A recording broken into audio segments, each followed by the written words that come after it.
Welcome, fellow Mac users, ready to dive into some troubleshooting magic. How to remove viruses and malware from Mac. Are you noticing strange behavior on your Mac lately? Annoying pop-ups, sluggish performance, or unexpected crashes? You might be dealing with viruses and malware infecting your beloved device. But fear not. In this video, we'll guide you through the process of cleaning up your Mac and restoring its pristine condition. We understand the frustration and concern that comes with a compromised system, which is why we're here to help. So if you're ready to bid farewell to viruses and malware, then join us on this informative journey. Together, we'll ensure that your Mac stays clean, secure, and running smoothly for years to come. Let's dive in. Install reliable antivirus software like Malwarebytes or Avast. These tools can scan and remove various malware threats effectively. Launch the antivirus software and perform a full system scan. This thorough check ensures no sneaky malware goes unnoticed.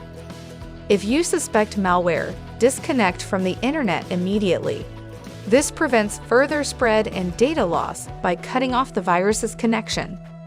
Open your Applications folder and locate any suspicious apps.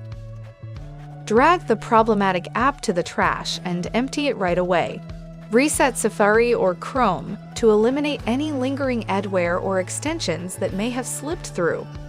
To do so, open Safari and then click on the Safari menu at the top left. Click on the Clear History menu from the drop-down list. Select All History from the drop-down of Clear, and then click on the Clear History button. Now, click again on the Safari menu at the top left, and then click on the Preferences. Click on the Extensions tab and remove any suspicious extension. Although, there is no extension installed on this system, but if you have any suspicious extension, then uninstall it. With these simple steps, your Mac will stay clean, fast, and secure. Stay vigilant and happy computing. Please like this video and subscribe for more helpful tech tips on Mac. Thanks for watching, Mac lovers,